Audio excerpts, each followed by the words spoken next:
अस्सलाम वालेकुम friends, welcome to my YouTube channel Zia medicos. और आज हम जिस मेडिसिन का रिव्यू करने जा रहे हैं उसका नाम है नेबिल। नेबिल 2.5 मिलीग्राम और 5 मिलीग्राम की प्रेसी में अवेलेबल है और ये गेट फार्मा की एक प्रोडक्ट है। अगर इसके साल की बात की जाए तो वो है नेबिवोलोल। नेबिवोलोल एक बीटा 1 रिसेप्टर ब्लॉकर ड्रग है जो कि आपके हार्ट रेट और हार्ट फोर्स ऑफ कॉन्ट्रैक्शन को कम करती है। साथ ही ये वेस्कुलर स्मूथ मसल में वैजो डायलेशन भी करवाती है, जिससे ओवरऑल आपका कार्डिक आउटपुट कम हो जाता है और आपका ब्लड प्रेशर रिड्यूस होता है। अगर इसके केमिकल स्ट्रक्चर को डिस्कस करें तो वो कुछ यूं है, जिसमें ये दो एथेनॉल अमाइन साइड चेन्स हैं और ये दो एथेनॉल मिलके इमीन बनाएंगे।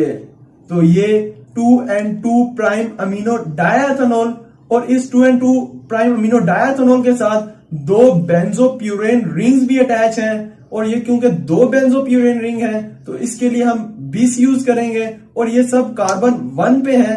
तो ये 1,1 प्राइम बिस 2,2 प्राइम अमीनो डायएथेनॉल बेंजोप्यूरेन 2L है। और इसके स्ट्रक्चर के साथ कुछ साइड चेन्स भी अटैच हैं, जैसा कि 6 फ्लोरो और डिहाइड्रो वगैरह। तो ओवरऑल ये 1,1 प्राइम बिस 6 फ्लोरो 3,4 डायहाइड्रो बेंजोप्यूरेन 2L 2,2 प्राइम अमीनो डायएथेनॉल है। अब इसके मोड ऑफ एक्शन को डिस्कस करते हैं।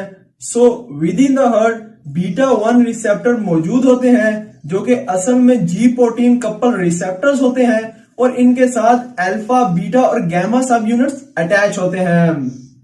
तो जब एड्रिनल ग्लैंड से एपिनेफ्रिन या नॉर एपिनेफ्रिन रिलीज होता है तो ये बाइंड होता है बीटा 1 रिसेप्टर से और एक्टिवेट करता है बीटा 1 रिसेप्टर की एक्टिविटी को। और जब बीटा 1 रिसेप्टर एक्टिवेट होते हैं तो ये आगे स्टिमुलेट करते हैं एड्रिनल साइक्लेज सिस्टम को। और जब एड्रिनल साइक्लेज एंजाइम सिस्टम एक्टिवेट होता है तो ये कन्वर्ट करता है एटीपी को साइक्लिक जीएमपी में, जो कि एक इंपॉर्टेंट सेकेंडरी मैसेंजर है। और फिर यही साइक्लिक फर्दर एक्टिवेट करता है प्रोटीन काइनेज ए एंजाइम की एक्टिविटी को। प्रोटीन काइनेज ए एंजाइम एक फास्फोराइलेटिक एंजाइम है जो कि रिस्पॉन्सिबल होता है रिलीज ऑफ इंट्रासेलुलर कैल्शियम के लिए। तो जब कैल्शियम रिलीज आउट होती है तो ये ट्रोपोनिन से जाके बाइंड होती है और एक कॉम्प्लेक्स कैल्शियम ट्रोपोनिन कॉम्प्लेक्स बनाती है।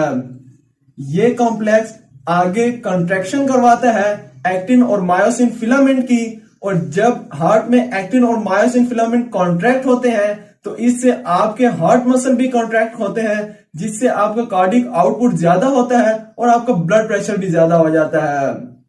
मगर ये ड्रग नेबिवोलोल एक बीटा रिसेप्टर ब्लॉकर ड्रग है जो कि इन बीटा रिसेप्टर की एक्टिविटी को ब्लॉक करती है, जिससे कैल्शियम रिलीज नहीं होती और हार्ट कंट्रैक्शन भी कम हो जाती है और ओवरऑल आपका ब्लड प्रेशर भी रिड्यूस हो जाता है।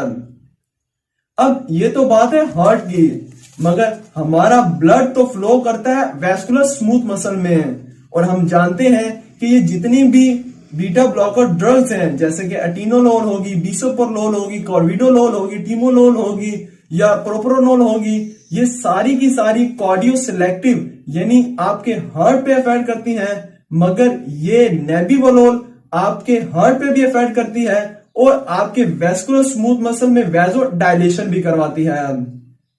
अब इसमें होता यह है कि नेबिवोलोल रिलीज करती है नाइट्रिक ऑक्साइड को और ये नाइट्रिक ऑक्साइड फर्दर एक्ट करते हैं आपके वेस्कुलर स्मूथ मसल में, जहां ये एक्टिवेट करता है गुआनिन साइक्लेज पे और उसको उसकी एक्टिव फॉर्म में कन्वर्ट करता है। तो जब गुआनिन साइक्लेज अपनी एक्टिव फॉर्म में कन्वर्ट होता है तो ये कन्वर्ट करता है जीटीपी को साइक्लिक जीएमपी में, जो कि एक इंपॉर्टेंट सेकेंडरी मैसेंजर है। साइक्लिक जीएमपी फर्दर एक्ट करता है मायोसिन लाइट चेन काइनेज पे और इसको myosin light chain kinase phosphate में कन्वर्ट करता है, जो कि स्टिल एक इनएक्टिव फॉर्म है। और जब इस इनएक्टिव फॉर्म पे कैल्शियम कॉलमोडुलिन कॉम्प्लेक्स एक्ट करता है तो ये मायोसिन लाइट चेन काइनेज अपनी एक्टिव फॉर्म में कन्वर्ट हो जाते हैं।